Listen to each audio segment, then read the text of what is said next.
4절, 8절까지 제가 읽겠습니다. 사도행전 1장 4절에서 8절입니다.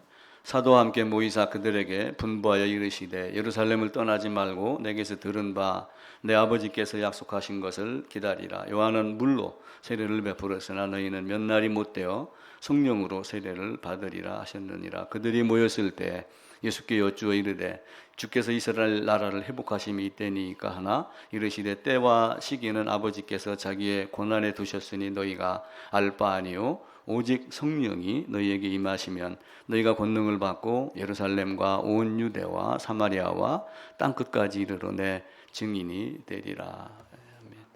증인에 대한 이야기를 또한 2주간 드렸고 성령에 대한 말씀을 또 드렸습니다.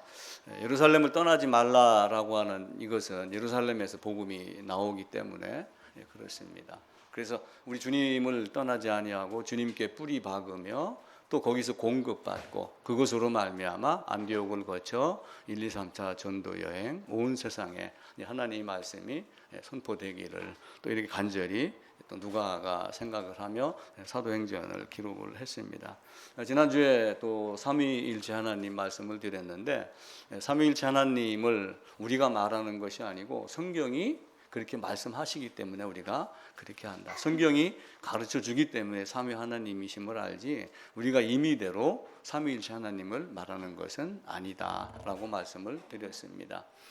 삼위일체라고 하는 단어 자체가 성경에는 나오지 않습니다. 그럼에도 불구하고 하나님이 그렇게 성부와 성자와 성령으로 말씀하셨기에 삼위로 계시는구나. 그럼에도 불구하고 그분은 한 분 하나님이구나 라고 말씀을 하고 우리가 이제 알아갑니다. 지난주 양태론에 대한 이야기를 잠깐 드렸는데 한 분 하나님임을 그들도 압니다. 단지 어떤 모양으로 나타났을 때 서로 다른 모양으로 나타난다라고 하는 그 모양의 뜻이 양태입니다. 예를 들면은 모델이 패션쇼를 할 때 한번 워킹하고 커튼 뒤로 들어갔다가 얼른 옷을 바꿔 입고 나옵니다. 또 들어갔다가 다른 옷을 입고 갈아입고 바꿔 나옵니다. 그러니까 한 사람이 다른 옷을 입고 한복을 입고 양복을 입고 뭐 두루마리를 입고 뭐 이런 식으로 모습을 달리했다고 하여 양태 모양이라고 이야기를 하는데 그 모양 양식 이런 말이 영어로 모달이라고 이야기를 해요. MODAL. 그래가지고 양태론을 모델이 아닌 모달리즘이라는 말로 사용을 합니다. 근데 이제 양태론에서 착각을 한 것은 어떤 모양, 기능 이런 것들이 조금 다르게 여기고 있는데 사실은 모양이나 기능이나 하시는 일이나 모든 것이 동일하다.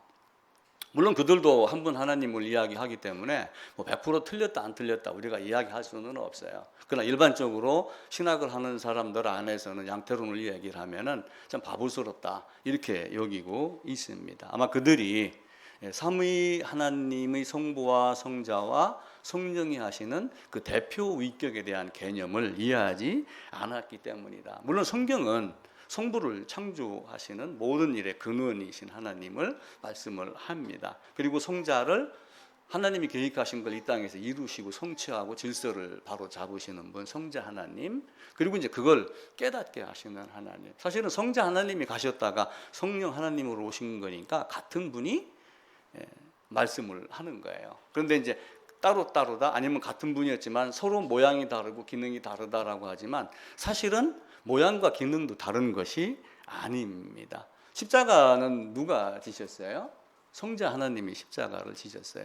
그러나 성자 하나님만 십자가를 졌다고 말할 수는 없습니다. 우리가 성자 하나님의 하나여 말할 때는 성자 하나님이 십자가를 졌다 이렇게 말하지만 또 한편으로는 삼위 하나님이 십자가를 지셨다 이렇게 말을 해도 전혀 무리가 없습니다. 우리가 그런 말을 잘 사용을 안 하기 때문에 그 말 이상하다 뭐 이렇게 얘기를 하지만은 사실은 삼위 하나님 한 분 하나님이라는 개념을 우리가 꼭 이해를 하시면은, 그래서 제가 그림을 이렇게 한번 그렸잖아요. 하나님. 그래서 테오스라고 하는 이걸 쓰면서 성부도 하나님이고 성자도 하나님이고 성령도 하나님이다. 이렇게 제가 이제 말씀을 드렸어요. 한 분 하나님이다.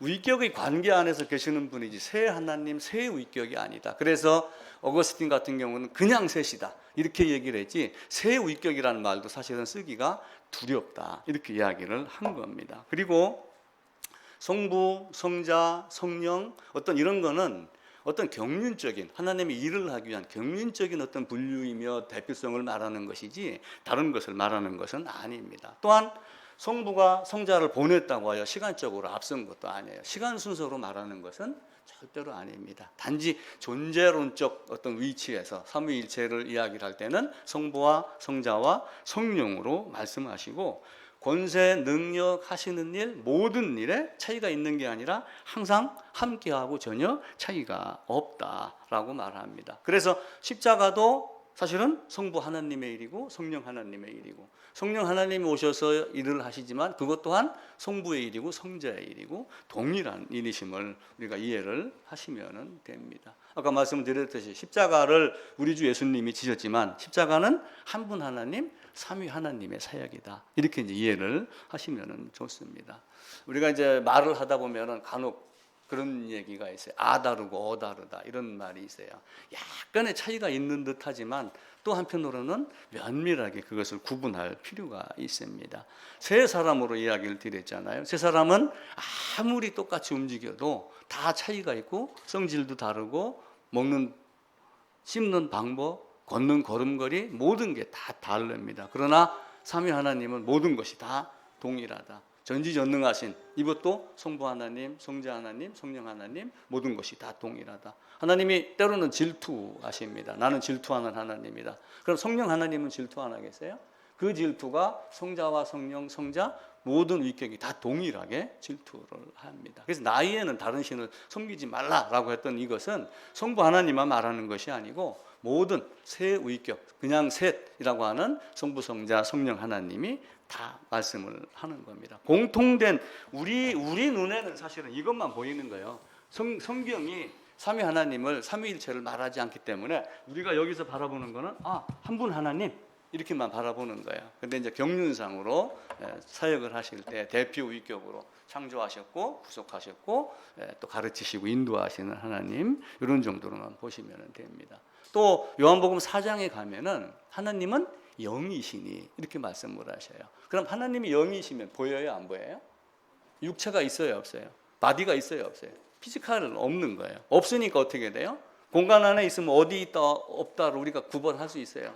구별할 수가 없어요. 위치에 대한 차이가 없습니다. 그래서 선후, 고저, 우열 이런 개념이 없다라고 말씀을 드린 거예요. 왜냐하면 하나님은 영이시기 때문에 영이고 같은 본질 안에 있기 때문에 앞뒤가 없어요. 공간을 함께 공유하기 때문에 어디에 있는지 우리가 그림으로 표현할 때 이렇게 하는 것이지 사실은 그 안에서 구별이 안 됩니다. 단지 뭐예요? 성경이 아버지가 보냈고 아들이 일을 했고 내가 갔다가 다시 온다라고 하니까 시간의 순서가 아닌 논리적인 순서로 아버지가 아들을, 아들이 성령을, 아버지와 아들이 성령을 이런 개념으로만 말씀을 드리는 거예요. 자, 그런데 이제 문제는 이제 뭐냐면은 아버지가 아들을 보냈어요. 야, 갔다 와. 그게 사실은 누가 온 거예요? 내가 갔다 오겠다라고 하는 거예요. 하나님이 사실은 육신을 입고 오신 거예요. 신성이 육체 안에 충만히 거하는 이 하나의 신성 안에 있는 그 신성이 이 땅에 오셔서 사실은 삼위 하나님이 오신 것인데 사람이 보기에는 어떻게 돼요? 성부 하나님만 있었는데 어느 날 성자가 불쑥 생기면서 마리아에게서 나와가지고 딱 이 땅에 사람으로 이렇게 오신 거예요. 그러니까 어떻게 돼요? 야, 이 성자는 만들어진 하나님이야. 하나님이라고 말할 수는 있지만 제1, 제2의 하나님이야. 이렇게 여기는 거예요. 그러니까 피조된 하나님, 예수는 이 땅에 존재하지 않았던 적이 있었다. 이렇게 얘기를 하는 사람이 생겼어요. 그런데 그 말이 맞을까요? 틀릴까요? 그 말은 틀립니다. 왜냐하면 삼위 하나님 영원 전부터, 그죠? 히브리서 한번 볼까요? 히브리서 저 뒤로 가셔가지고 히브리서 7장입니다. 이제 아브라함이 이제 롯을 구하고 여러 가지 재물을 취해가지고 오다가 이제 멜기세덱을 만나가지고 10분의 1을 드렸다 해가지고 그 장면과 히브리서 7장을 가지고 11조가 있냐 없냐를 지금 논쟁이 많고 그러잖아요. 아브라함이 드렸고 아브라함이 허리에 있고 레위도 바쳤다 할 수 있는데 그럼 우리도 마찬가지다. 지금 뭐 신약에서 11조 얘기하는 데가 어디 있느냐 여기다가 집중을 하는데 이 아리우스는 어디를 봐야 되냐 하면은 3절입니다. 아버지도 없고 어머니도 없고 족보도 없고 시작한 날도 없고. 이 시작한 날도 없고라고 하는 말을 아리우스가 알았으면은 예수는 만들어진 하나님이다. 제2의 두 번째의 하나님이다. 피조된 예수다. 존재하지 않았던 적이 있었다라고 하는 말을 할 수가 없는 겁니다. 그러니까 예수가 마리아에게서 출생했으니까 시작점이 있다 이렇게 보는 거예요. 그럼 시작점이 원래 있었나요? 그럼 우리가 우리의 형상대로 우리의 모양대로 우리가 사람을 만들고 했던 우리는 누구예요? 그걸 성경이 성부, 성자, 성령으로 말씀하기 때문에 영원 전부터 삼위 하나님이 구원 협의를 해서 이렇게 예정 그리고 섭리로 다스리겠다 작정한 이것을 지금 이 땅에 이루기 위해서 논리적인 순서로 펼쳐나가는 것인데 이게 이제 안 보이면은 어떻게 해요? 봐라 시작한 날이 있었잖아. 그러니까 그는 영원부터 계셨던 하나님이 아니야 라고 하며 다른 방법으로 사용을 하고 있습니다. 그러니까 이제 이때 당시에도 이런 논란들이 굉장히 많았습니다. 이게 이제 200년 서기 200년 후반부에서부터 300년 한 320년 정도 초반부까지 이런 논쟁들이 많이 있었어요. 왜 그러냐면은 예수님이 이제 오셨다 가셨어요. 뭔가 정리를 해야 되는데 이게 잘 안 됐던 거예요. 나름대로 로마나 헬라의 사상을 갖고 들어와서 정리를 한다고 그랬지만 그것이 쉽지가 않았죠. 그러니까 본질이 예를 들면은 이 신성 안에 영인이고 육체가 없으니까 위치 분별도 안 되고 그죠? 사실은 구별이 안 되는 건데 성경이 논리적으로 이야기를 한단 말이에요. 그런데 이걸 가지고 이제 뭐라고 그러냐면은 동일 본질, 같은 본질 안에 있다 이렇게 이야기를 해요. 본질이 같다. 동일 본질. 예를 들면은 내가 자식을 낳아서 아들이 있지만은 본질이 같아요, 틀려요? 사실은 틀려요. 서로 다른 존재예요. 사람으로 비교를 하면은 근데 삼위 하나님은 본질이 같아요, 틀려요? 동일합니다. 그런데 이 아리우스라는 사람이 언젠가 여기에 시작점 스타트한 날이 있으니까 여기는 동일한 본질이 아니고 본질이 유사하다라고 하는 말을 쓰기 시작을 한 거예요. 본질이 유사하다. 그러니까 첫째 하나님, 둘째 하나님 개념으로 본 거예요. 그러니까 하나님은 하나님인데 유사한 하나님. 그래서 어떤 말을 썼냐 하면은 당시에 그때 이제 헬라 말로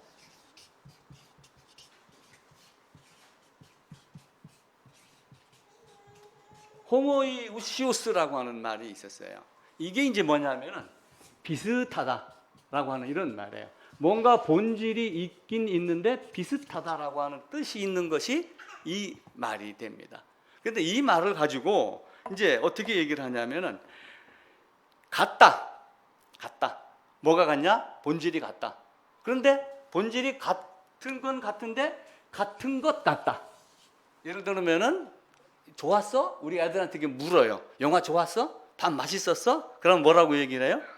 맛있는 것 같았어. 뭐 이런 말 요즘 애들이 많이 있어요. 맛있다, 맛없다로 딱 부러지게 얘기를 안 하고 좋은 것 같아요. 뭐 같아요? 이렇게 이야기를 많이 해요.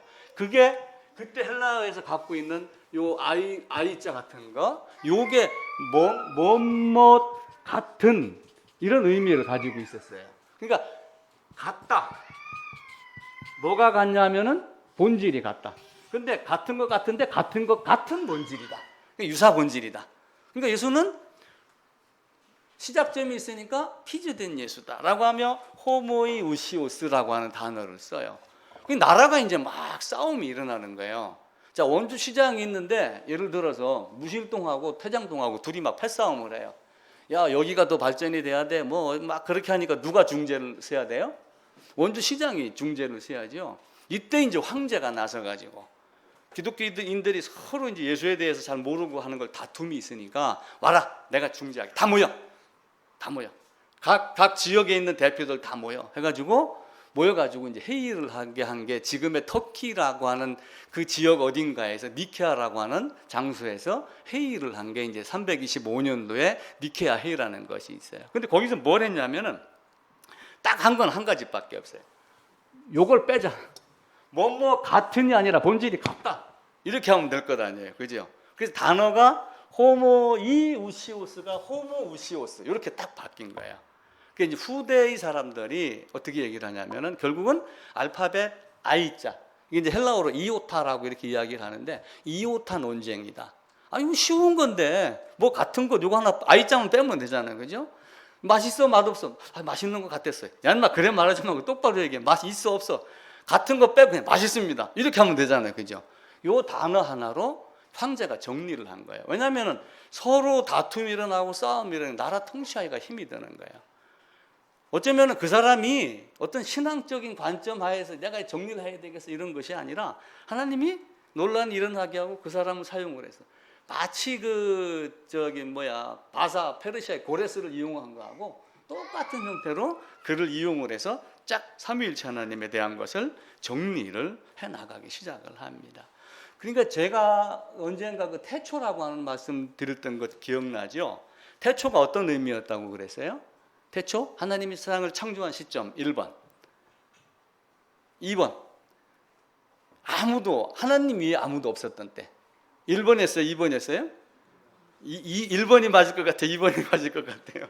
우리는 일반적으로 창세기 1장 1절 태초에 그러면은 하나님이 만드는 창조한 시점에 대한 생각을 자꾸 해요. 근데 하나님 이외에 아무것도 없던 시대, 그때, 그 장소, 그때를 얘기를 하는 것이 태초라고 하는 개념이에요. 그래서 태초의 이전의 모습이 우리에게 보인다면 이런 이제 아리우스나 이런 사람들과 같이 또 양태론 같이 하나님에 대해서 잘못 이해하는 이런 분들이 없어질 것이다 라고 하는 겁니다. 여러분 태양 제대로 볼 수 있어요? 한 달 전쯤인가 그 무슨 일식인가 일어나가지고 그거 낮에 한번 보라고 그래가지고 제가 창문을 열고 이렇게 딱 봤죠. 그 눈이 부셔서 못 보겠더라고요. 그리고 어떻게 봤냐면은 창틀이 이렇게 있으면은 내가 얼굴을 냈다 뺐다 이렇게 하면서 순간순간 보니까 거기가 하얀 그냥 그 빛이 나는데 내가 들여다볼 수 없는 그런 빛이 납니다. 그 욥기서인가 어디에도 보면 그 말씀이 있어요. 구름이 걷히고 하늘이 맑을 때 네가 하늘을 태양을 똑바로 쳐다볼 수 있느냐? 없다. 그러니까 한 분 하나님도 우리가 제대로 바라볼 수 있어요? 사실은 없습니다. 근데 대신 우리는 행복한 거예요. 왜 그러냐면 앞에 있는 사람들이 그런 우리가 고민해야 될 부분들을 미리 다 고민을 다 해놓은 거예요. 고민을 해가지고 우리에게 정리를 해줬으니까 우리는 다시 고민을 해야 돼요. 고민해서 만들어 놓은 걸 보고 빨리 고민을 거둬야지 돼요. 그래서 우리는 거인의 어깨 위에 앉은 난쟁이다. 이런 이야기를 하는 거예요. 앞사람이 어떤 걸 만들어 놓으면은 그걸 이용을 해서 우리는 그걸 사용을 하면은 되는 겁니다. 그래서 어거스틴이 삼위일체를 부인을 하면은 구원을 잃어버릴 것이다. 이렇게 이야기를 했어요. 그런데 삼위일체를 만약에 이해하려고 하면은 정신을 잃어버릴 것이다. 그러니까 삼위일체 하나님을 이해하는 것이 그렇게 어렵다. 그런 말로 표현을 한 거예요. 그러니까 어거스틴은 삼위일체가 삼위다, 셋이다 라고 하는 말도 사실은 정확하게 이해하기 어려우니까 그냥 셋이라고 하자. 이렇게 그냥 셋이라고 하는 단어만 던진 것이지 구분하여 셋 이렇게 또 말하지도 않았던 거예요. 그만큼 어려웠던 것이 이 삼위일체 하나님에 대한 겁니다. 또 어거스틴이 무슨 얘기를 했냐면은 그리스도가 자신에게 대하여 내가 그라 이렇게 말씀했을 때 그리스도가 자신에 대하여 하나님이라 라고 이야기를 했었을 때는 하나님이라고 불린다. 이렇게 하는 거예요. 내가 하나님이라고 부른다. 그러나 성부라고 하는 위격하고의 관계에서 이야기할 때는 그리스도가 나는 하나님이다 라고 말하지만 나는 성자다. 말이 좀 그렇지, 그죠?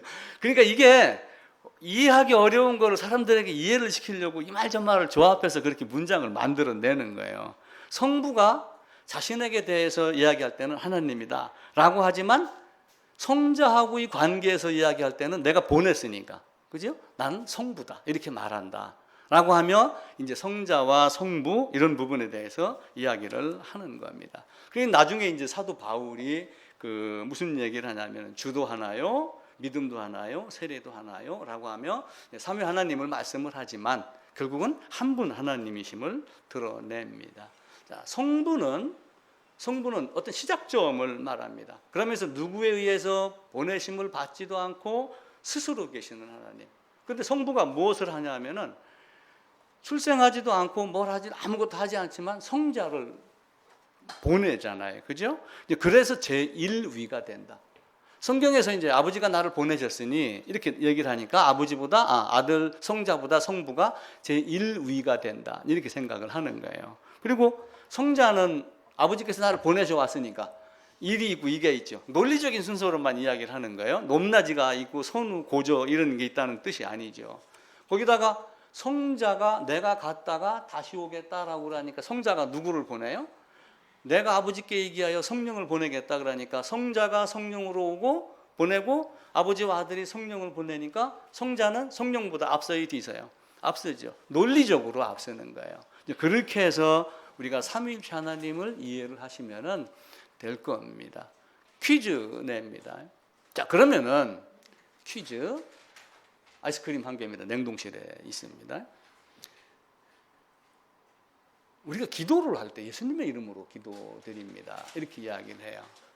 자, 그런데 성령님의 이름으로 기도드립니다. 한번 될까요? 안 될까요? 된다. 안 된다. 됩니다. 삼위 하나님의 개념이에요. 그래서 성부의 관계 안에서 성자다. 성자와의 관계에서 얘기할 때는 성부다. 근데 한 분 하나님이다. 라고 하는 거. 왜 그러냐면은, 왜 가능하냐면은, 육신으로 오셔서 우리의 구원 사역을 완성하셨고, 또 뭘로 오셨어요? 중보자로 오셨기 때문에 예수님의 이름으로 기도드립니다. 이렇게 얘기를 하는 것이지, 일반 관습적으로 성령님의 이름으로 기도합니다. 성부의 이름으로 기도합니다. 해도 전혀 문제가 없다. 이거는 내가 대한민국 최고의 박사한테 문자를 보내갖고 확인한 내용입니다. 그래서 오해하지 않으셔도 됩니다.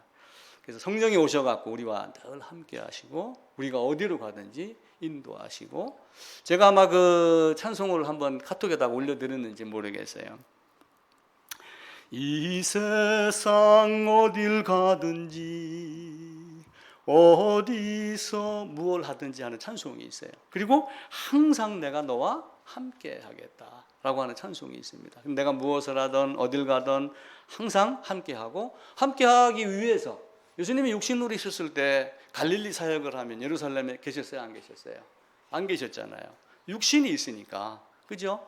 물리적인 장소에 있을 수밖에 없어요. 그런데 전 세계 동시에 있으려면 무엇으로 오셔야지 돼요? 원래 계셨던 영이신 하나님으로 이 땅에 오셔야지 됩니다. 그래서 몇 주 전인가 제가 그 과거, 현재, 미래에 대한 이야기를 한 적이 있었죠. 우리가 죄사함 구원 얘기를 할 때 어떤 사람은 우리의 모든 죄라고 하는 모든 죄의 개념을 과거, 현재, 미래 모든 죄를 다 사해놨다 이렇게 이야기를 하는 거예요. 그러니까 이 말이 이해가 안 되는 사람은 저놈들은 이상한 놈들이야. 오늘이 26일인데 27일 날 되지도 않는 죄를 미리 사해놨다고 하면서 못되게 살으니 저놈은 나쁜 놈 이렇게 얘기를 한단 말이에요.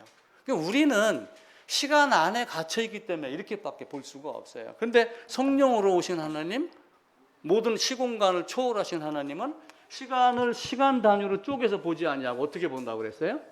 동시에 보신다. 이 개념을 알으면 하나님이 나의 모든 죄를 다 사해 놓으셨다. 나의 과거, 현재, 미래의 죄를 짓겠다 안 짓겠다 이걸 이야기하는 게 아니에요. 하나님이 나의 모든 죄를 영원한 성령으로 영원한 속죄를 이루고 영원한 기업을 주셨다 라고 하는 개념을 그들이 알으니까 이런 이야기를 하는 거예요. 그래서 어디 가서 혹 모든 죄 그럴 때 과거, 현재, 미래 나의 모든 죄, 그러면 내일 지을지도 용서해 놨어? 만약 이렇게 물으면은 설명을 하시든지 아니면 설명이 안 되면 아이고 이놈의 인간 이렇게 하시든지 해결해 나가시면 됩니다. 우리 인간하고는 다르게 된 거예요. 자, 성령이 오셔갖고 우리를 그렇게 이끌어내십니다. 성령이 오셔서 우리를 이끌고 가십니다. 그럼 어떤 사람을 성령이 이끌고 가요?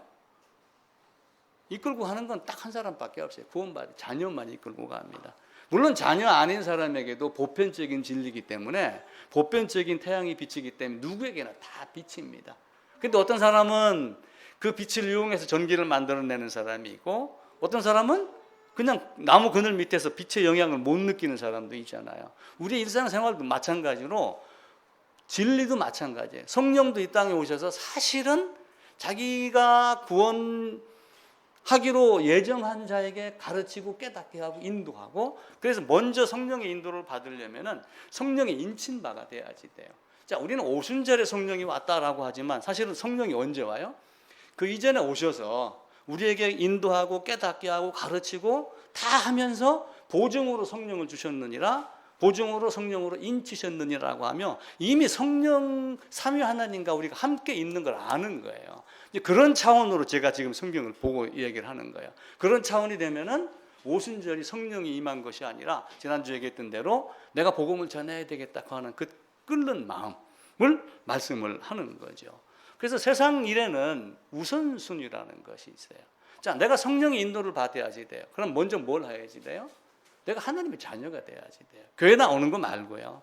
성경에서 얘기하는 하나님이 육신을 입고 이 땅에 오셔서 죄를 어떻게 처리하셨는가라고 하는 것을 구약에서도 이미 다 가르쳐 준다고 그랬죠.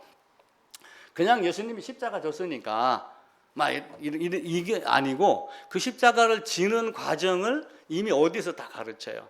성막에서 번제단에서 모든 걸 다 가르칩니다.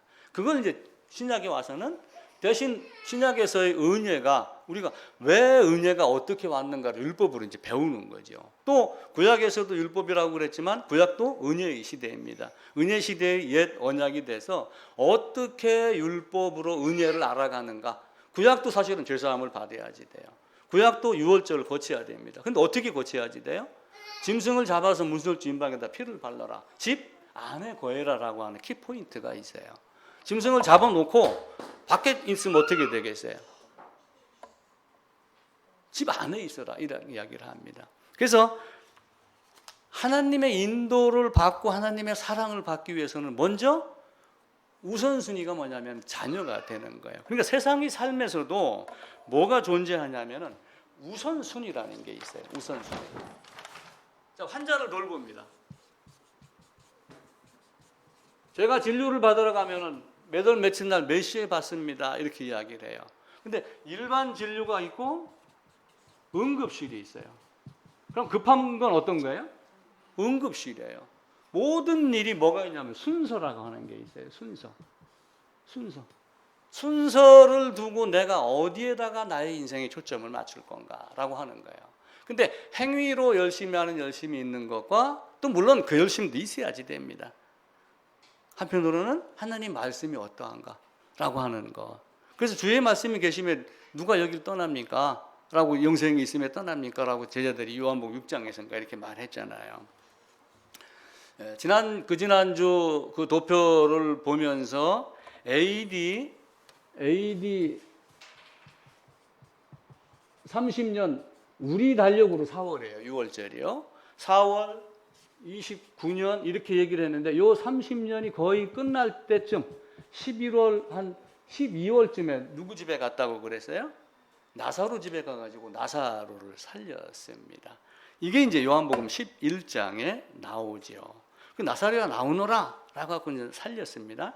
그러다 예수님이 나사로를 살리니까 이스라엘 백성들 대제사장 지도자들이 누구를 죽이려고 했냐면은 이때부터 예수를 죽이기로 모의하더라 얘기를 해요. 부활이 그만큼 부활의 신앙이 두려웠던 모양이죠. 나사로까지 죽이려고 작정을 했습니다. 근데 여기에 나사로 집에 누가 있냐면 요한복음 11장에 가면은 이제 나사로가 있는데 요 위에 누이가 둘이 있는데 한 사람은 마르다, 한 사람은 마리아. 두 사람이 있어요. 차이가 있어요. 어떤 차이가 있었어요? 마르다는 뭘 했어요? 마르다는 일을 했고 마리아는 말씀을 들었고 이런 정도의 차이가 있습니다. 자, 나사로를 살렸습니다. 살리고 요때 언제가 또 있냐면은 마지막 4월 6월절 되는 일주일 전에 입성을 해요.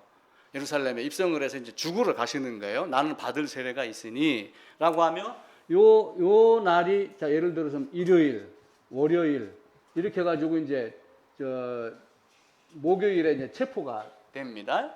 체포가 되는데 요 날이 이제 6월절이에요. 6월절인데 요 기간이 며칠이냐면 6일 전. 자, 요한복음 12장으로 한번 가보겠습니다.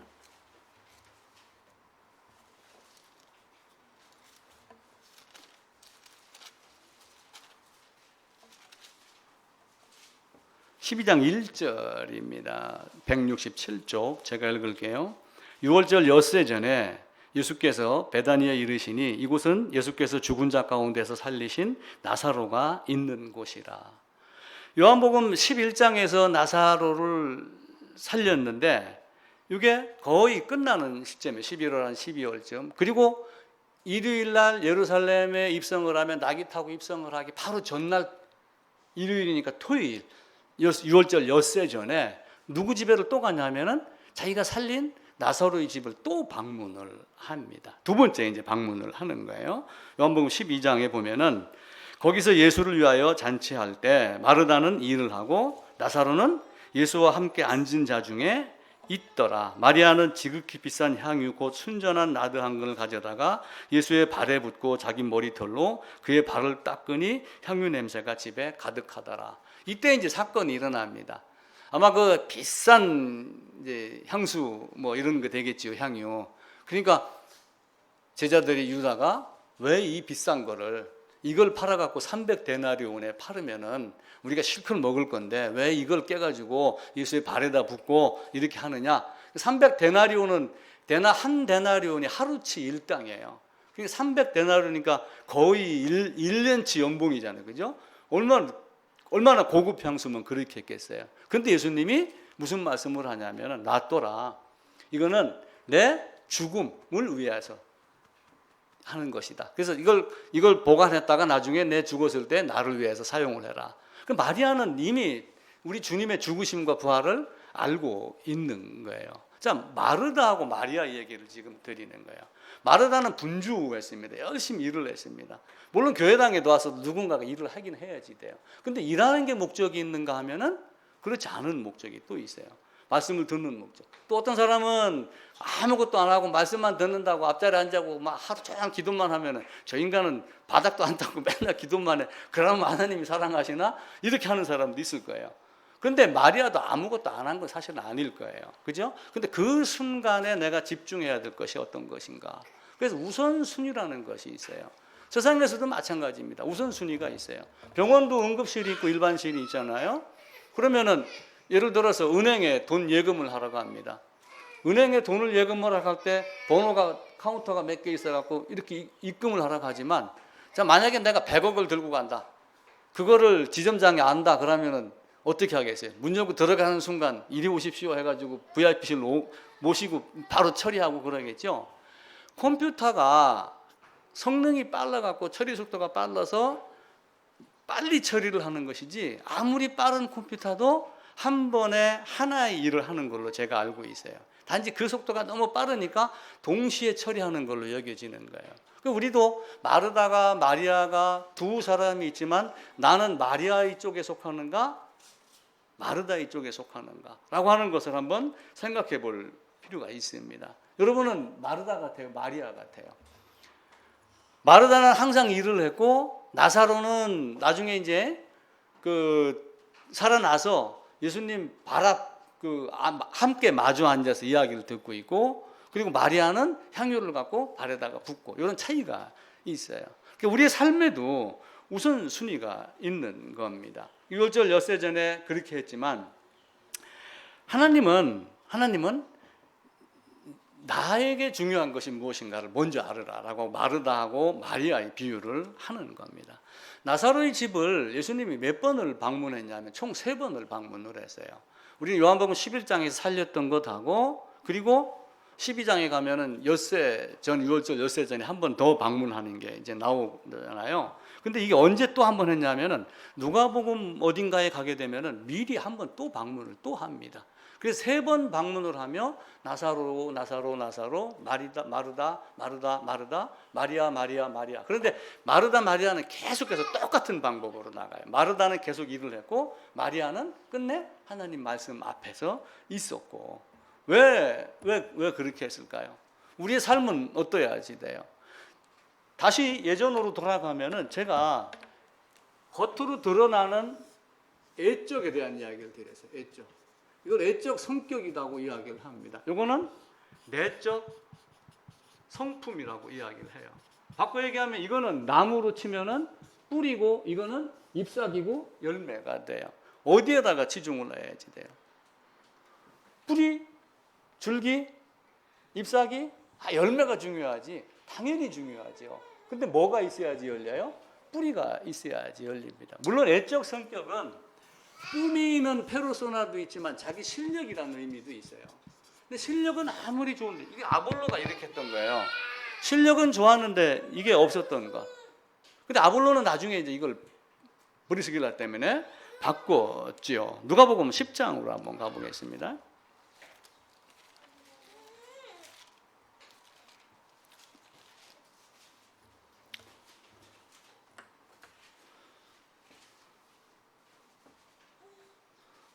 (38절입니다) 그들이 길 갈 때 예수께서 한 마을로 들어가시매 마르다라 이름하는 한 여자가 자기 집으로 영접하더라. 그에게 마리아라는 동생이 있어 주의 발치에 앉아 그의 말을 듣더라. 마르다는 준비하는 일이 많아 마음이 분주한지라.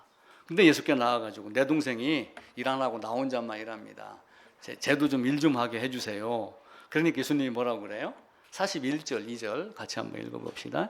주께서 대답하여 이르시되 마르다야 마르다야 네가 많은 일로 염려하고 근심하나 몇 가지만 하든지 혹은 한 가지만이라도 족하니라. 마리아는 이 좋은 편을 택하였으니 빼앗기지 아니하리라. 그래서 여러분이 먼저 해야 될 일은, 그래서 예수님이 말씀하시는 거예요. 먼저 그의 나라와 그의 의를 구해라. 너희가 무엇을 먹을까 마실까 입을까 염려하지 마라. 이런 것들은 이방인들이 하는 거고, 그러므로 그러나 너희는 먼저 그의 나라와 그의 의를 구하라. 이때가 누가복음 10장에 있을 때가 AD 29년 연대기 성경에 의하면은 10월에서 11월경이에요. 그러니까 10월 11월경에 나사로의 집에 한번 갔었고 11월 12월경에 두 번째 이제, 왜냐하면 그때는 이제 나사로가 병들었다는 걸 아는 거예요. 처음에 만남이 있었으니까. 병들었다, 죽었다, 그죠? 그리고 이제 살리고 난 다음에 6월절 열세 전에 한 번 더 가는 거죠. 아마 왜 세 번씩이나 그 나사로의 집 마리아 이야기를 꺼내셨는가, 우리가 아마 좀 여러 가지 생각을 해봐야지 될 겁니다. 자, 그러면 예루살렘에 있는 제자들, 베드로를 비롯한 이제 마띠아까지 뽑혔으니까 12제자들이 해야 될 일은 뭐예요? 뛰어나가는 게 우선일까요? 먼저 하나님 말씀이 자기 안에 있게 하는 게 먼저일까요? 그래서 오순절 성령이 임하면 순간 사람이 바뀌어가지고 못하던 말을 하는 것이 아니고 자기가 마음속에 갖고 있었던 것, 내가 정말 이 말씀을 전해야 되는데 라고 했던 것을 밖으로 내어놓는 것이 오순절이다 라고 저는 해석을 하는 겁니다. 그래서 우리가 오순절 그러면은 대한민국 교회가 방언에 거의 꽂혀 있는 상태로 많이 가는데, 오순절은 그런 방언의 의미가 아니라 내가 복음을 전해야 되겠다라고 하는 것. 풍선이 부풀러지면은 10kg, 20kg짜리 무게도 들고 올라갑니다. 이북에다가 그 삐라 뿌리고 그럴 때 무게가 제법 되는데도 가스 집어넣으니까 어떻게 돼요? 내 안에가 뭔가 풍성하면은, 이게 차고 넘치면은, 그래서 예수님이 씨 뿌리는 비유를 말씀하시면서 누룩에 대한 이야기를 또 해요. 씨를 뿌리면 어떻게 됩니까? 우리 주차하는 라인 중간에 바로 턱에 풀을 제가 아침에 뽑았어요. 풀이 계속 나와요. 나오는데 그 작은 틈 가지고 씨가 있으면 삐져나오는 걸 봐요. 내 안에 어떤 사랑이 있고 우리 주님이 주신 말씀이 뿌리를 내리면 아스팔트 뚫고 나와요. 그게 오순절이다. 저는 그렇게 보는 거예요. 단순하게 우리가 오순절 그러니까 방언 이렇게 하고 그러지만 사도행전 2장 4절에 방언에 대한 이야기가 나와요. 근데 이거는 어떤 뜻이냐 하면은 능력을 받아서 나오는 언어. 근데 그게 이제 방언이라고 해요. 고린도전서의 방언은 애국어를 갖고 자기들이 자랑을 하는 거예요. 칼빈 주석도 보면은 칼빈도 이거 애국어 가지고 자랑하는 거 하지 마라. 차라리 이렇게 말할 바에는 애국어 가지고 말 몇 마디 한들 뭐 하겠느냐? 5마디 말로 내가 바른 말을 하겠다. 이렇게 고린도 교회에다가 이야기를 하죠. 또 사도행전 2장 6절에 가도 다른 방언이라는 말로 방언이라는 것이 나오는데, 이게 사전을 찾아보면 어느 지역 어느 나라의 언어 뭐 이런 정도로 됩니다. 그래서 우리가 오순절 하는 것은 특별한 것이 주입이 돼가지고 뭐가 빵 터지는 것이 아니라 이미 있던 것이 익어가는 것, 성숙해져 갖고 밖으로 드러내지 않으면 안 되는 것. 그래서 제가 그 이야기를 드린 거예요. 준비됐나요? 했죠, 그죠? 준비됐나요? 그럼 뭐라고 그래요? 그래서 준비됐어요 그랬어요 항상. 그래서 어리손 하고 준비됐나요? 그럼 아이들이 전부 준비됐어요. 그럼 그때 이제 가라 이렇게 이야기를 한 거예요. 아마 오순절은 그런 의미가 아닌가. 너희가 온 천하에 다니면서 복음을 전해라 라고 하는 것은 성령이 임하면, 성령이 임하는 것은 사실 처음 성령이 임하는 건 언제 임하는가요? 보혜사 성령이 오셔가지고 나를 거듭나게 할 때 이미 그것들이 다 임합니다. 그 상태에서 그것이 무르익어갔던 것. 그래서 우리가 오순절에 대한 개념을 지금의 교회에서 하는 식의 이 오순절 방언은 완전하게 내 마음속에서 제거하는 것이 좋다. 우리가 지난주 이사야서 2장 3절에 대한 말씀을 봤어요. 거기 한 번 더 찾아봅시다. 이사야서 2장 3절입니다.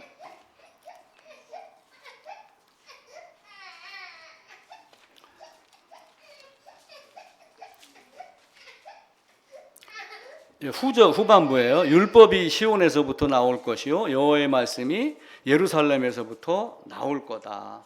그래서 예루살렘을 떠나지 말고 예루살렘에서 복음이 온전하게 되고 뿌리가 땅에 내리고 라고 하는 개념까지 말씀을 하는 거예요.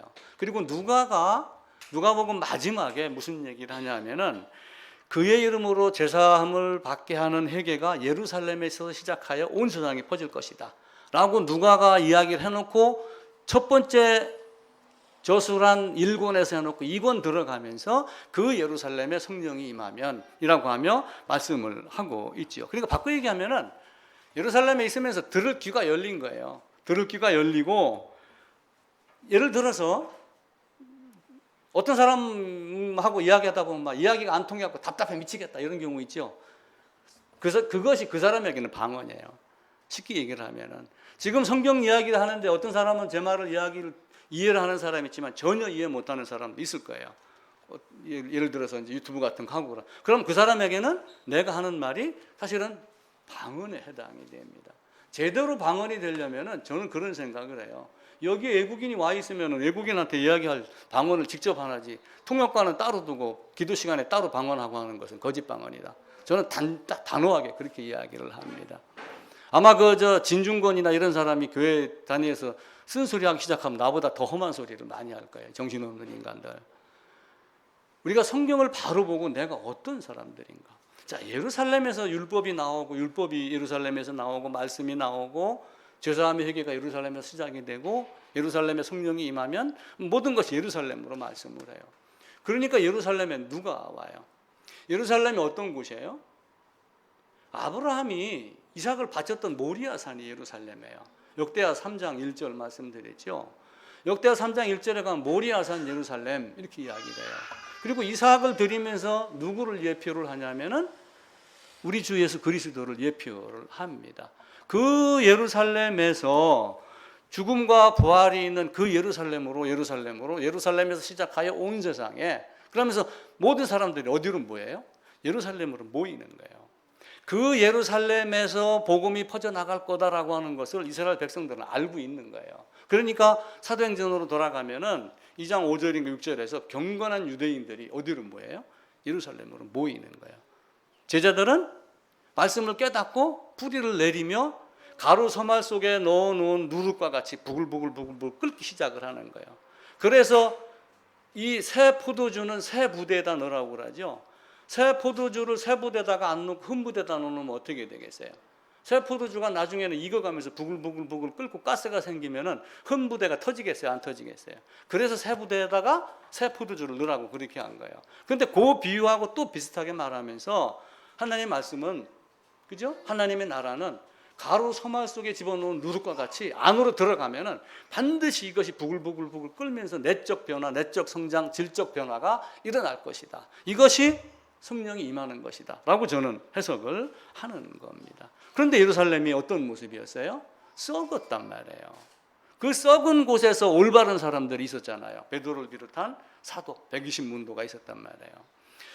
자, 10월 11월경에 나사로 집에 방문했다가 이제 나중에 예수님하고 교제의 끈이 있었으니까 11월 12월쯤에 나사로가 죽었습니다라고 통보를 보내는 거예요. 우리 주님이 와갖고 바로 고치지 아니하고 나흘을 있다가 옵니다. 썩어서 냄새 날 때 살려냅니다. 그리고 예루살렘에 들어가기 하루 전날, 주일날, 일요일날 들어가면 토요일날 6월절 엿새 전에 나사로 집에 다시 한번 들어갑니다. 그리고 주일날 나귀 타고 입성을 하니까 수많은 백성들이 호산나 하고 외쳐요. 이 호산나에 대한 부분 나중에 또 말씀을 드릴게요. 이스라엘 나라를 회복함이 이때니까 라고 하면 예수가 어떤 몽둥이나 칼을 들고 바라바보다 더 강력한 존재로 이스라엘을 로마에서 벗어나게 할 줄로 사실은 생각을 했던 거예요. 말로는 우리가 좋은 말로 우리를 구원하소서 이렇게 하고 그러지만 당시의 상황으로는 그 육체적인 피지컬 핍박을 벗어나고 싶었던 거, 이게 그들이 얘기했던 거예요. 그런데 다음날 월요일날 어디로 갔어요? 예루살렘 성전으로 가셔갖고 뭘 한 거예요? 성전인 내가 있는데 여기서 성전이라 해놓고 이들은 뭘 한 거예요? 장사한 거예요. 장사하려고 뭘 갖다 놓냐면 돈도 갖다 놔요, 염소도 갖다 놔요, 소도 갖다 놓고 양도 갖다 놓고 다 갖다 놓습니다. 자, 이스라엘이 지형이 있습니다. 우리나라도 마찬가지예요.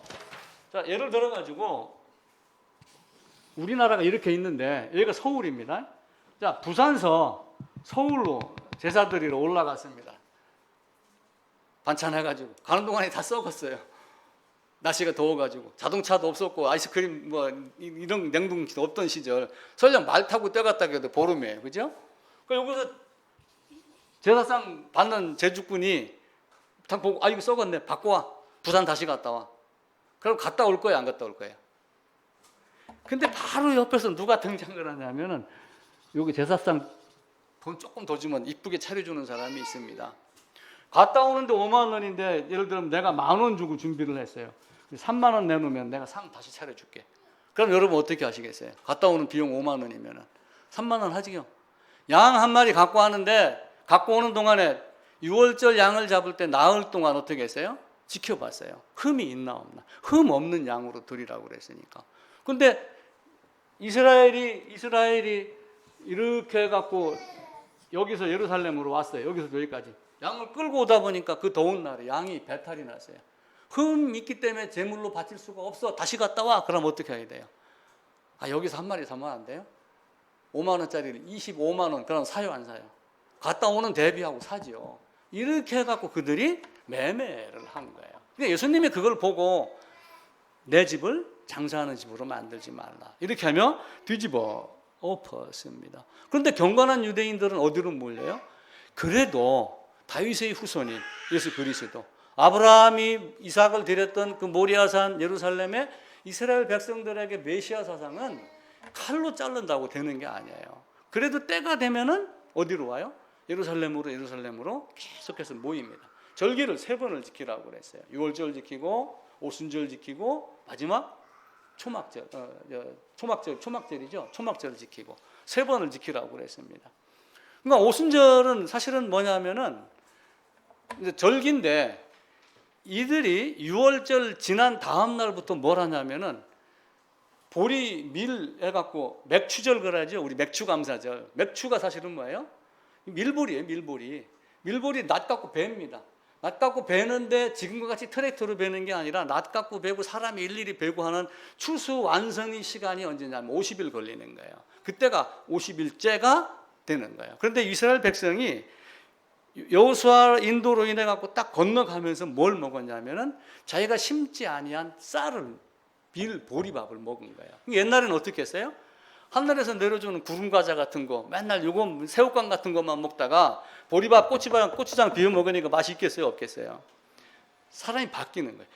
연약한 우유 이런 것만 먹다가 단단한 식물을 먹을 자가 되는 것이 오순절이 개념이에요. 그러니까 6월절을 거친 주님의 제자들이 기도를 하고 가르침을 받고 이렇게 하면서 딱 보니까 이 말씀이 익어서 이제는 뿌리를 내렸던 것이 열매를 맺고 이게 수확이 온전하게 된 상태, 내가 진짜 성숙한 상태로 돌아간 것, 이게 오순절의 개념입니다. 이스라엘이 썩은 거예요. 이 썩은 그걸 뒤집어 엎은 하나님 말씀은 어떤 모습이에요? 전하는데 어려워요, 쉬워요? 사람이 전하면 어려워요. 근데 또 한편으로 사람이 전해야지 돼. 물론 시편 19편에는 날은 날에게 밤은 밤에게 이렇게 하면서 말이 발도 없지만 전해진다고 이야기를 하죠. 자, 예를 들어가지고 친구한테 가가지고 이거 얘기하면 안 돼? 이거 너하고 나만 아는 거야? 그러면 그 다음날 다른 사람이 그거 알아요, 몰라요? 알죠? 예수님이 희한한 방법을 쓰셨어요. 성경 중간중간에 보면은 예수님이 이적을 베풀고 너 가서 아무에게도 이르지 마라 이렇게 얘기하는 장면이 나와요. 근데 아무에게도 이르지 마라라고 했는데 바로 그 다음 절에 사람들이 더 많이 이야기하더라. 이렇게 하며 예수님의 얘기가 온 세상에 퍼져나가는 장면이 나와요. 아마 이 베드로를 비롯한 12 사도도 어떤 그런 모습. 그 예루살렘에서 예수님이 죽으셨다가 살아나셨습니다. 그거를 사람들이 알겠어요, 모르겠어요? 수많은 사람들이 알아요. 엠마오로 가는 두 제자만 알았던 게 아니에요. 마리아뿐만이 아니라 베드로, 요한 다 알고 12제자도 나중에 다 알았잖아요. 그 소문이 퍼지겠어요, 안 퍼지겠어요? 퍼지죠. 아니, 엠마오로 가면서 당신 이것도 몰라? 이미 이 날이 이 일이 이루어진 지 사나흘이 됐는데 어째 당신만 몰라? 이렇게 했던 그 엠마오로 가는 제자들이 얘기했던 그런 것들이 예루살렘 온 천지에 다 퍼졌겠어요, 안 퍼졌겠어요? 다 퍼지죠. 그래서 예루살렘으로 사람들이 모이는 겁니다. 그 모임 속에서 말하지 말라라고 했을 때 더 많이 말하는 거. 찾아볼까요? 마가복음 7장입니다.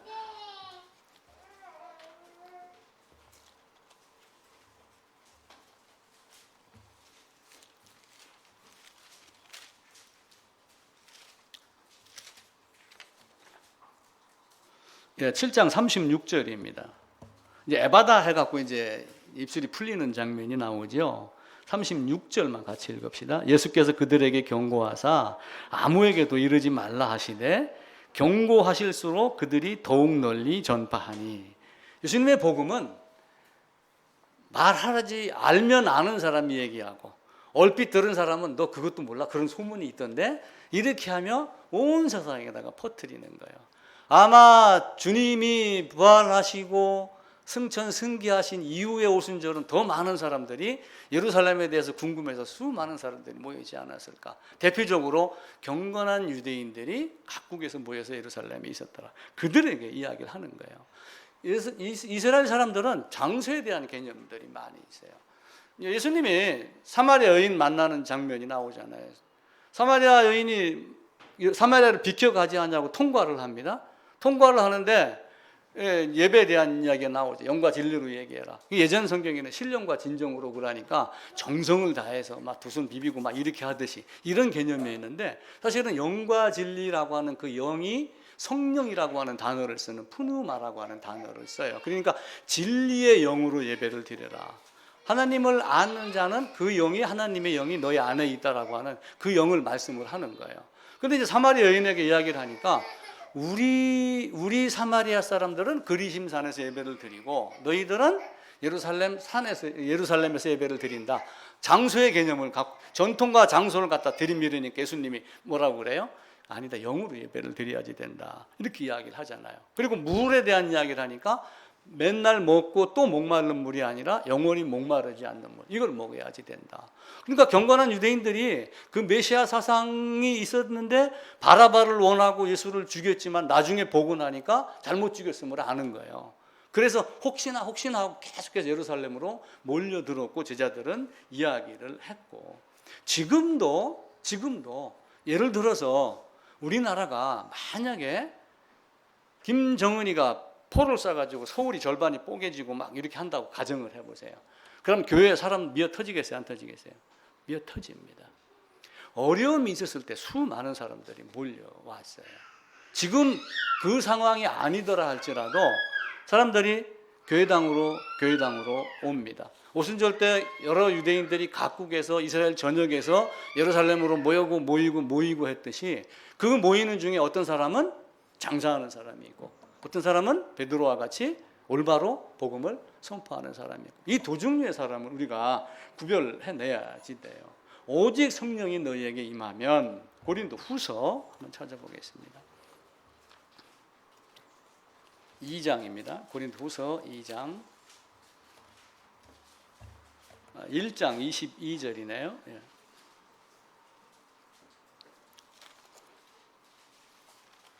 바울이 이제 앞에 뭐 로마서도 쓰고 이렇게 여러 가지 이야기를 하면서 22절에 또 이런 이야기를 하셔요. 그가 또한 우리에게 인치시고 보증으로 우리 마음에 성령을 주셨느니라. 이게 언제 준 걸 이야기를 하는 거야? 오순절 때 준 걸 이야기하는 게 아니에요. 거듭났을 때 하나님 말씀이 귀에 들리고 마음을 열어서 하나님 말씀을 담았을 때 성령의 내게 임하고 보증으로 성령을 인쳤다. 5장도 한번 가보겠습니다. 5장 5절입니다.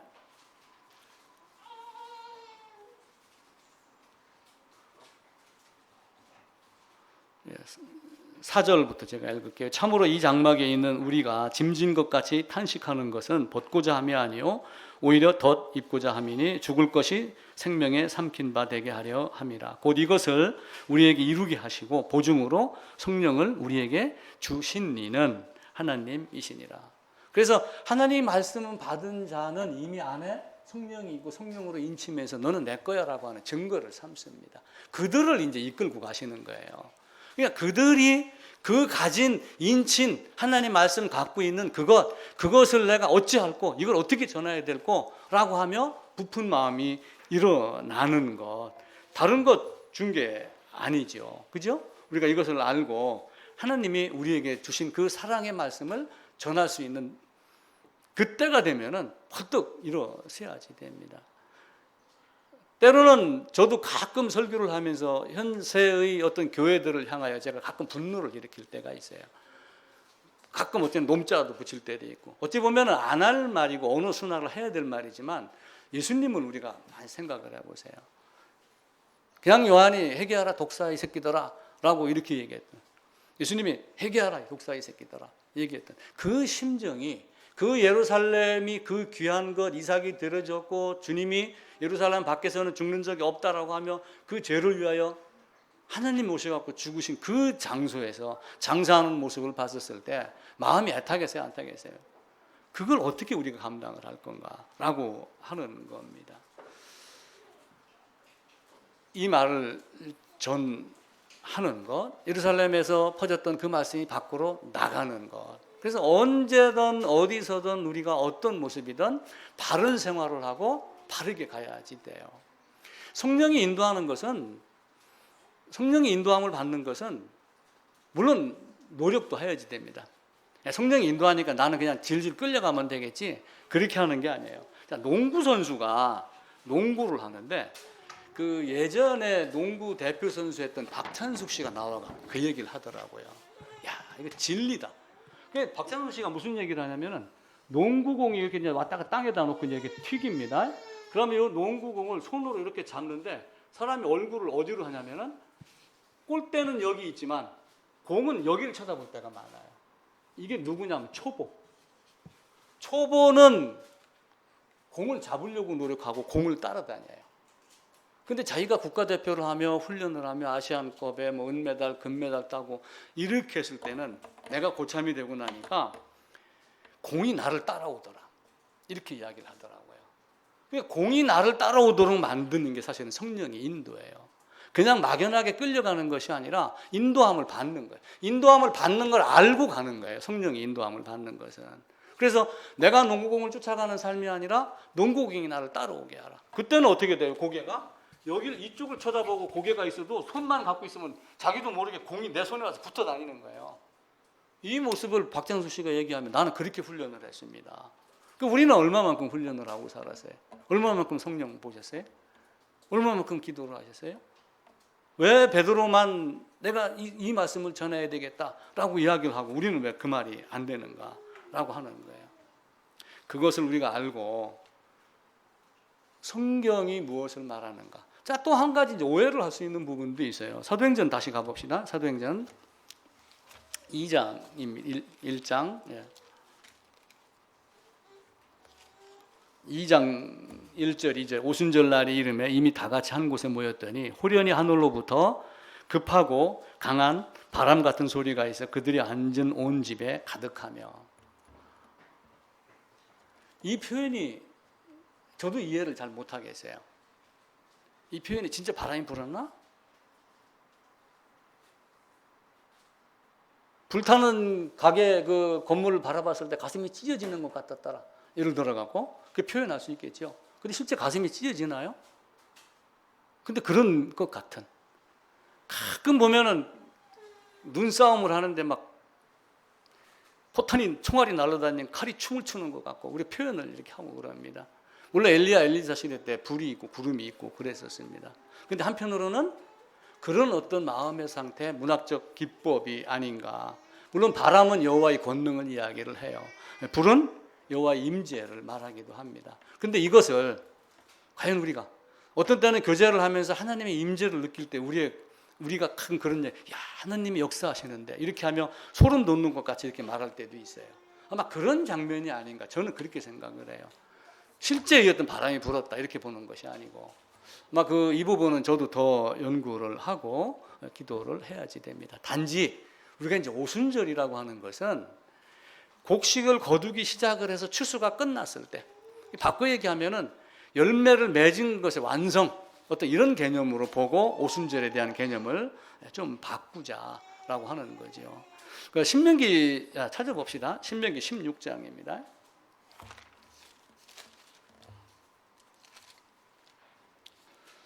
신명기 16장에 보면은 절기가 셋이 나옵니다. 이제 유월절을 지켜라, 오순절 지켜라, 초막절 지켜라. 우리가 여기에서 예배를 드리면서 맵추감사절, 추수감사절 하는 절기는 사람이 만드는 절기지 성경에서 얘기하는 절기가 아닙니다.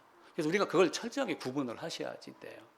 자, 유월절을 지키라라고 하면 유월절을 지키고 나서 이제 16장 6절에 9절입니다. 7주를 셀지니 곡식의 낫을 대는 첫날부터 7주를 세어 네 하나님 여호와 앞에 77절을 지키되 그러니까 77절이 끝나는 다음 날이 50일째 되는 날을 오순절, 77절 처음 익은 열매를 거두니까 초곡절, 초실절 이런 말로 오순절을 대체를 합니다. 그리고 나중에는 이제 어떻게 해요? 그러니까 이들이 4월 달에 6월절을 거치고 50일이 지나면서 오순절을 거치는 거는 밀보리 수확을 하는 거예요. 그리고 나중에 초막절이 됐을 때는 과일 수확을 해요. 그게 다 끝났을 때 이제 저장되는 걸 가지고 성도가 하나님 안으로 들어가는 개념을 말하죠. 그래서 77절, 맥추절, 초실절, 오순절 이렇게 여러 가지 말하는데 바꿔 얘기하면은 가나안 땅에서 그 만나를 먹던 땅에 떨어져서 있었던 그 만나를 주워서 먹던 것이 아니라 이제는 곡식이 나와가지고 그 곡식 단단한 거를 내가 먹었던 것, 내가 농사지지 아니한 것. 오순절 성령이 와가지고 내가 복음을 전하는 거는 베드로가 한 거예요, 하나님이 한 거예요. 베드로가 한 거예요. 근데 한편으로는 누가 한 거예요? 하나님이 한 거예요. 내가 한 것 같지만 하나님이 한 거예요. 믿음은 내가 믿은 거예요, 하나님이 믿게 한 거예요. 그래서 은혜로 믿음이라는 얘기가 나와요. 믿음으로 믿음에 이르게 한다. 그렇게 이야기를 해요. 행위가 아니고 믿음으로 믿음에 이르게 하고 은혜에 속하기 위하여 믿음으로. 그러니까 결국 믿음도 뭐라고 그러는 거예요? 은혜라고 하는 거예요. 그러니까 내가 한 것이 아니라 하나님이 하게 했는데 하나님이 하셨는데 나는 사용된 것에 불과한 겁니다. 성경은 그렇게 우리에게 내가 가진 능력에 대한 것을 인정을 하진 않아요. 하나님 어떻게 사용하느냐에 따라서 끌려서 사용한 것, 안 한 것, 요 차이만 두고 있는 거예요. 자, 요한복음 한번 보겠습니다. 신명기 거기 잠깐 접어두면서 요한복음 한번 가볼게요. 요한복음 4장입니다.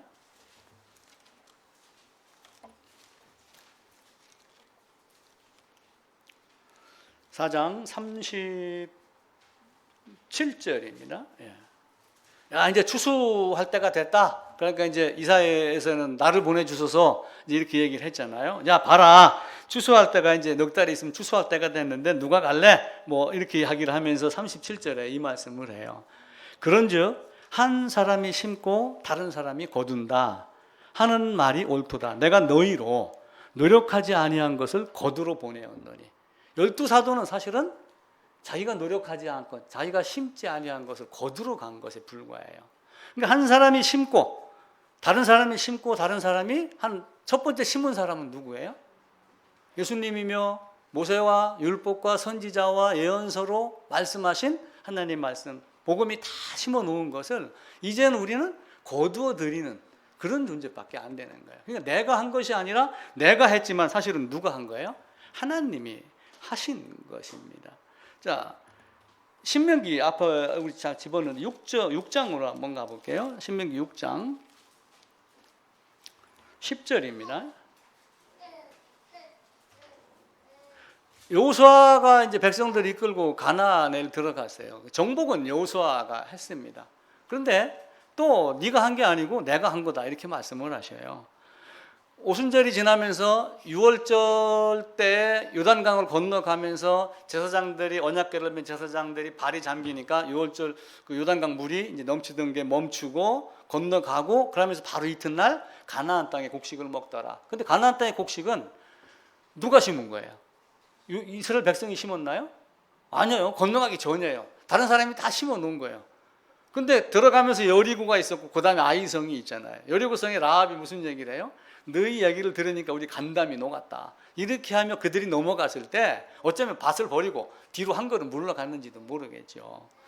10절입니다. 내 하나님 여호와께서 내 조상 아브라함과 이삭과 야곱을 하여 내게 주리라 맹세하신 땅으로 너를 들어가게 하시고 네가 건축하지 아니한 크고 아름다운 성읍을 얻게, 네가 채우지 아니한 아름다운 물건이 가득한 집을 얻게, 네가 파지 아니한 우물을 차지하게, 네가 심지 아니한 포도원과 감나무 차지하게. 그래서 배불리 먹게 하겠다. 이렇게 하면 네가 심지 아니하고 네가 농사짓지 아니하고 네가 건축하지 아니한 것을 내가 너희에게 주겠다. 그게 하나님의 은혜예요.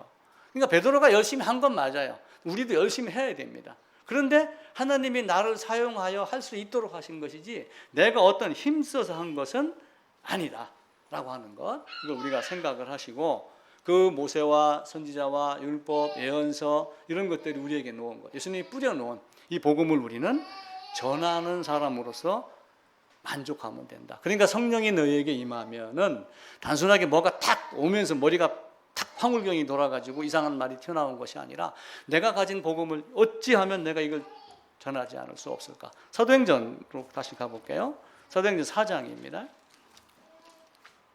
바로 이제 사도행전 2장에서 베드로가 여러 가지 또 이야기를 하며 예수님에 대한 이야기를 해요. 근데 사도행전 4장 20절입니다. 193쪽이네요. 제가 읽겠습니다. 우리는 보고 들은 것을 말하지 아니할 수 없다.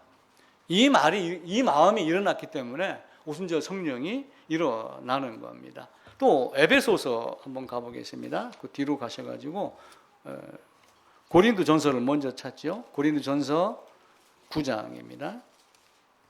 고린도 전서 9장 16절. 273쪽입니다. 같이 읽읍시다. 내가 복음을 전할지라도 자랑할 것이 없음은 내가 부득불 할 일이라. 만일 복음을 전하지 아니하면 내게 화가 있을 것이다.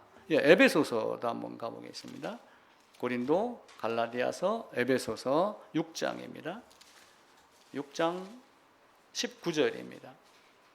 성령이 검을 가져라, 진리의 허리띠를 매라, 이렇게 얘기하는 것은 우리가 열심히 보고 듣고 성경을 배우고 공부하고 그렇게 합니다. 그러면서 이 진리의 검, 성령의 검을 가지고 해야 될 일이 뭐냐면 19절입니다. 또 나를 위하여 구할 것은 내게 말씀을 주사 나로 입을 열어 복음의 비밀을 담대히 알리게 하옵소서 할 것이니 이 일을 위하여 내가 쇠사슬에 매인 사신이 된 것은 나로 이 일에 당연히 할 말을 담대히 하게 하려 합니다. 이제 에스겔서에 가면은 파수꾼에 대한 이야기가 나와요. 군대 가면 보초를 셉니다. 이게 울타리를 만들어 놓고 보초를 세웁니다. 그래서 전쟁에 실패하면은 책임을 묻지 않지만 경계에 실패하면 책임을 묻는다. 군대 가면 그런 말이 있어요. 그래서 보초를 잘못 쓰면은 영창 가고 그렇게 합니다. 근데 에스겔에게 내가 너를 파수꾼으로 세웠나니 네가 네 일을 제대로 못하면 내가 모든 책임을 누구에게 묻겠다? 파수꾼이 너에게 묻겠다. 근데 네가 파수꾼의 역할을 해서 다른 데를 가가지고 너는 이렇게 죄인이야 라고 하는 말을 했는데 그가 듣지 아니하면 그 죄값을 누구에게 찾아요? 그 사람에게 찾는다. 그런데 네가 그 말을 아니하면은 그 죄값을 누구에게 찾는다? 나에게 찾는다. 파수꾼이 너에게 찾겠다. 물론 파수꾼이 거듭난 자니까 하나님 나라에 가죠. 그런데 막중한 책임을 묻는 거예요. 그만큼 우리의 책임, 우리가 해야 될 일, 아마 베드로를 비롯한 12사도는 그것을 느꼈지 않을까라고 생각이 됩니다. 그래서 오직 성령이 너희에게 임하면 이것은 갑자기 혀가 뒤틀리는 이런 것이 아니라 이 복음을 전하지 않으면 내가 화를 입을 것이다. 그런 정도로 바울은 왜 내가 지금 사슬에 매인 것 같이라고 하는 이 에베소서는 로마의 감옥에 갇힌 상태에서 쓴 거거든요. 그러니까 복음 전하면서 내가 묶여가지고 이 감옥 안에 있으면서 그 감옥이 지금 뭐 여기 원주 교도소 이거 같은 이런 시스템이 아니에요. 옛날 감옥은요. 지하로 들어가가지고 똥 오줌 퍼내지도 않아요. 그럼 한 옆에 그 소 키우면 어떻게 돼요? 돼지 키우면 돼지우리 가보세요. 그 지푸라기가 이런 거 넣어주고 그러면 막 그 질퍽질퍽 하잖아요. 그런 데서 사는 거예요, 사실은. 그런 환경 속에 내가 있지만 이 복음을 전하는 일에 나는 만족하겠다. 내가 이걸 벗으면 썩지 아니함을 입고 하나님의 영화와 함께 하겠다라고 하는 것, 이걸 갖고 있는 거예요. 그러니까 사도 바울이 12제자가 어떤 모습을 갖고 있을까라고 하는 거 우리가 잘 보고, 성령이 임하면은 이제 이번 주로 이제 끝을 맺는데, 성령이 임하면은 우리가 좀 다른 각도로 생각을 하자. 우리가 그냥 지금 했던 대로 그냥 기도원 가서 방언 받는 거, 뭐 기도원 가서 뭐 주여 외치니까 갑자기 뭐가 튀어나오는 거, 기도원 가면은요, 목사들도 정신 나간 사람들 가서 성령 받으러 간다고 가고 갖고, 야 성령 줄 테니까 입 벌려라 하면 막 그런대요. 그래갖고 성령 받으라 하고 그러면 나중에 어떤 사람이 갔다 왔는데 입안으로 침만 들어오더래요.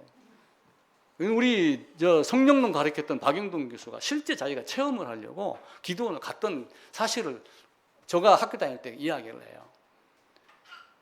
그래 가가지고 가봤대요, 진짜. 줄을 서갖고 성령 받으라 해서 줄 서서 갔는데 다른 놈들은 다 이마치니까 다 뒤로 자빠지는데 나는 아무렇지도 않더라.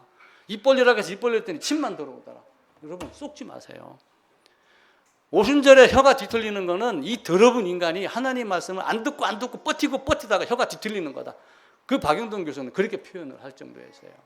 우리가 정신 바짝 차리지 아니하고 어디 가서 방언 자랑하고 그러면은 큰일 납니다. 성경이 얘기하는 바가 무엇인지를 우리가 철저하게 알아야지 돼. 너희는 그래서 마음의 할례를 받아라. 마음의 할례를 받고 그리스도의 할례를 받아라. 마음의 할례를 받으라니까 이스라엘 백성은 어떻게 했어요? 몸에다 칼 댔잖아요. 그렇게 하고서 우리는 할례 받은 사람입니다. 이렇게 했죠. 근데 아브라함은 어떻게 했어요? 믿음의 의의를 인친 걸로 바꿔서 이야기를 했어요. 그 할례를 받았다고 그러니까 지금 이 땅에는 어떻게 해요? 뭐 성경 몇 마디 물어보고 예 아멘 그러면 물 붓죠. 머리다 물 뿌리고 세례교인이니까 천국 간다고 그러죠. 성경이 그래 쉽지 않아요. 우리가 착각을 하고 있는 거예요. 정신 바짝 차리지 않으면은 정말 큰일 납니다. 그래서 성령이 우리에게 오시면 거듭나면, 성령이 인치면 이 먼저 있고 그 이전에 물론 성령이 오시지요. 또 성령 하나님이 삼위 하나님이고 성자 하나님이고 성부 하나님이기 때문에 어떤 방법으로든 깨닫게 하십니다. 다윗이 성령에 의탁하여 성령에 의지하여 이런 말씀도 있어요. 그러면 다윗은 보혜사가 오시지 않았는데 어떻게 성령이 있어요? 삼위 하나님은 구약 신약 가릴 것 없이 항상 함께 했습니다. 그걸 오순절이라는 날짜를 봐갖고 성령 이렇게 하게 되면은 우리에게 정말 어려움이 많아요. 창세기 1장 2절부터 성령의 역사가 이 땅에 일어나기 시작했다는 거 우리가 꼭 기억을 하시고, 우리가 성령에 대한 오해를 하지 말고 그냥 우리가 말씀에 집중하며 그 말씀을 깨달으면 성부, 성자, 성령 삼위 하나님 우리와 이제 함께 한다라고 하는 것 꼭 기억을 하시기를 바라겠습니다.